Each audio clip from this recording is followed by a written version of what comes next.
Hello everyone, I Ganesh sir.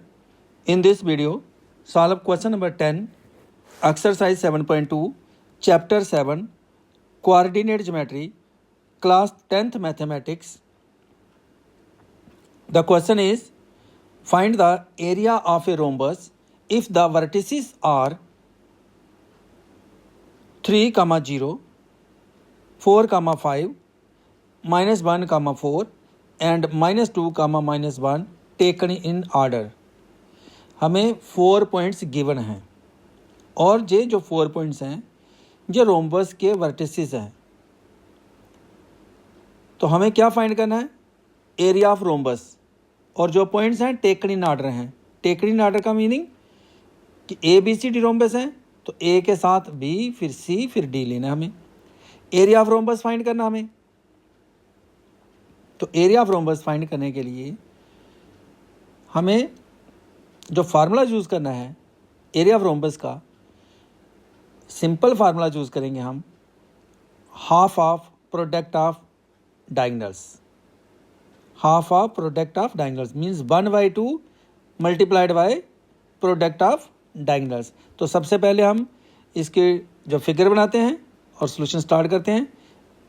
बिल्कुल इस question को इजी वे से सॉल्व करेंगे।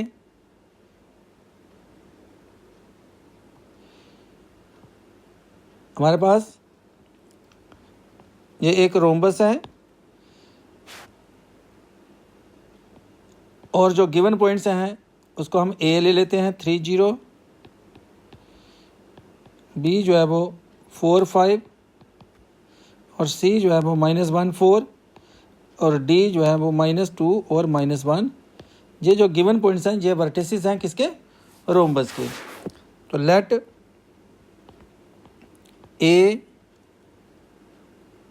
The given points let the points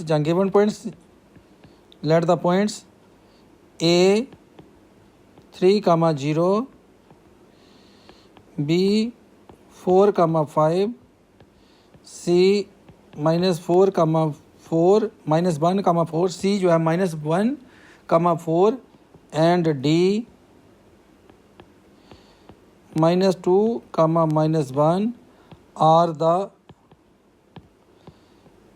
vertices of a rhombus. ये जो गिवन पॉइंट्स दिए हैं 4, ये रोम्बस के वर्टिसेस हैं। यहाँ तक हमने गिवन लिख दिया कि पॉइंट्स जो दिए गए हैं ये वर्टिसेस हैं रोम्बस के। अब क्वेश्चन क्या है कि जो पॉइंट्स दिए गए हैं रोम्बस के वर्टिसेस, इस रोम्बस का एरिया फाइंड करें। आपको मैंने इंट्रोडक्शन वीडियो में बताया था कि इस चैप्टर को सॉल्व करना है, इसके चैप्टर्स के जो इतने भी क्वेश्चन हैं उनको सॉल्व करने के लिए सिर्फ हमें 4 फार्मूलाज जो है वो लर्न करने हैं। Distance formula, section formula, mid point formula और एरिया ऑफ ट्राइंगल। तो जब पूरा चैप्टर आपका जहाँ से कंप्लीट इन 4 फार्मूलाज से सॉल्व हो जाएगा। अब आ गया कि रोम्बस का एरिया फाइंड करना है तो इन 4 फार्मूलों से कैसे होगा। देखिए एरिया ऑफ रोम्बस जो है ये सिंपल सा फार्मूला है। हमने जो 8th क्लास में स्टडी किया होगा, 7th में किया होगा। Area of rhombus is equal to 1/2 D1 multiplied by D2। D1 क्या है? एक डायगोनल और D2 क्या है? दूसरा डायगोनल। दोनों डायगोनल्स की प्रोडक्ट करनी है। तो अब डायगोनल जो है वो क्या है? AC है और BD है। तो AC जो डायगोनल है इसकी लेंथ फाइंड करनी है। तो लेंथ फाइंड करना है कि डिस्टेंस फाइंड करना है AC का। तो कौन सा फार्मूला यूज हो गया? Distance formula.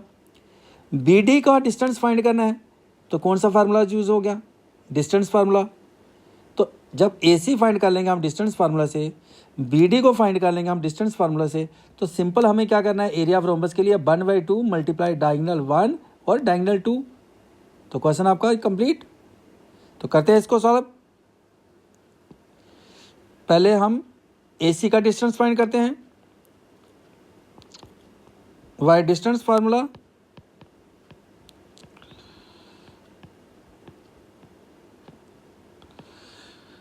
A C is equal to, distance formula में क्या है, x2 माइनस x1 का होल स्क्वायर, ये डिस्टेंस फार्मूला है, प्लस y2 माइनस y1 का होल स्क्वायर।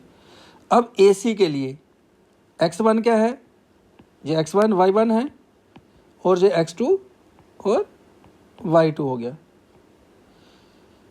करते हैं इसकी वैल्यू सब्सटीट्यूट, जहाँ पे डिस्टेंस फार्मूला में x2 क्या आ गया हमारे पास, -1, माइनस x1 क्या है, यहाँ पे देखें x2 क्या है, -1, x1 क्या है 3, तो जहाँ पे हम इसको करेंगे -1 माइनस 3 का होल स्क्वायर, प्लस y2, यहाँ y2 क्या हमारे पास 4, माइनस करना y1 तो 0, 4 माइनस 0 का whole square is equal to, square root में क्या आ गया, -1 और -3 क्या होंगे, -4 का स्क्वायर, प्लस 4 माइनस 0 4 का स्क्वायर इज इक्वल टू, इसको क्या लिख सकते हैं हम, -4 का square 16, square of negative integer is always positive, तो -4 का स्क्वायर क्या आएगा, पॉजिटिव आएगा, और 4 का स्क्वायर होता है 16, प्लस फिर 4 का स्क्वायर 16, तो हमारे पास आ गया जी स्क्वायर रूट ऑफ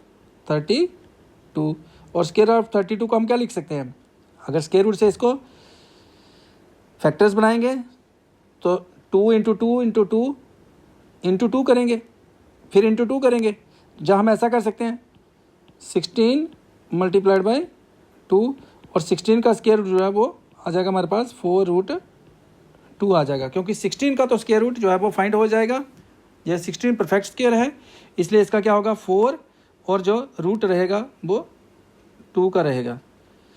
अब 4√2 आ गया हमारे पास, किसका डिस्टेंस, AC का, डायगोनल AC हमने फाइंड कर लिया। अब हमें कौन सा डायगोनल फाइंड करना है, डायगोनल BD, तो डिस्टेंस फार्मूला से ही इसको डायगोनल BD को फाइंड करते हैं।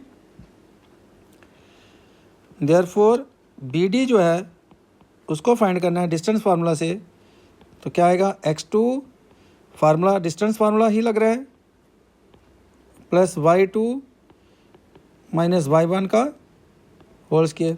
अब BD के लिए x1 और ये y1 और ये x2 और y2, BD के लिए जब BD डिस्टेंस फाइंड करना है तो x1 y1 जो B के कोऑर्डिनेट्स होंगे, और जो x2 y2 होगा वो D के कोऑर्डिनेट्स हो जाएंगे।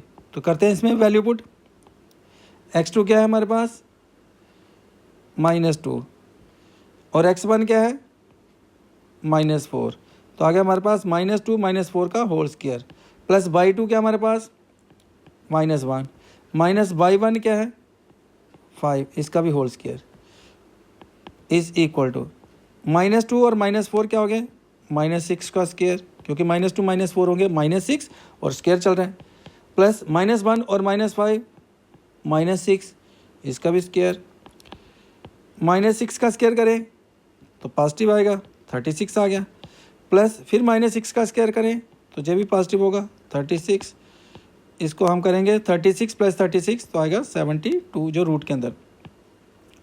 अब 72 के भी फैक्टर निकालें तो हम इसको ऐसा लिख सकते हैं 36 मल्टीप्लाई 2, क्योंकि 36 इंटू 2 करेंगे तो 72 होता है। अब जब 36 का जो स्क्वायर रूट हो जाएगा 6 और √2 हमारे पास ये ऐसे ही रहेगा। अब डिस्टेंस BD भी हमने फाइंड कर लिया, हमें एरिया ऑफ रोम्बस फाइंड करना है। स्टार्टिंग में तो क्वेश्चन यही है कि एरिया ऑफ रोम्बस फाइंड करें, तो हमने डायगोनल AC निकाला, डायगोनल BD निकाला, डिस्टेंस फार्मूला यूज़ किया उनके लिए। तो अब area of rhombus is equal to 1/2 multiplied by product of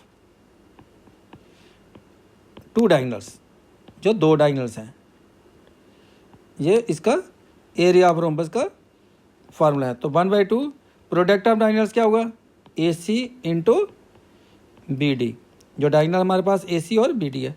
तो 1/2 AC हमारे पास कितना आया हुआ है, जो डायगोनल AC है वो है हमारे पास डायगोनल AC 4√2 मल्टीप्लाइड बाई जो डायगोनल BD है वो हमने निकाला है 6√2, इज़ इक्वल टू 4 को 6 से करेंगे मल्टीप्लाइड, 4 और 6 का करेंगे 24 इंटू √2 और √2 की करेंगे तो 2 डिवाइडेड बाई 2 और जो 2 और 2 कैंसिल हो जाएगा तो कितना आ जाएगा 24 स्क्वायर यूनिट्स। तो इससे क्या हुआ कि जो एरिया ऑफ रोम्बस आया वो हमारे पास कितना आ गया, area of rhombus is equal to 24 square units. Hence यहाँ पे हम लिख सकते हैं hence area of rhombus is equal to 24 square units. तो जस्ट सिंपल क्वेश्चन था जो हमने इजी वे से इसको निकाल दिया। इसके साथ इस क्वेश्चन का जो सलूशन है वो कंप्लीट हुआ। नेक्स्ट एक्सरसाइज के लिए जो नेक्स्ट क्वेश्चन होंगे उसकी वीडियोस को देखने के लिए इस चैनल के साथ जुड़े रहें। चैनल को सब्सक्राइब करें जिन्होंने अभी तक नहीं किया। इस चैनल को अपने फ्रेंड्स के साथ लाइक करें, शेयर करें। Thank you for watching this video.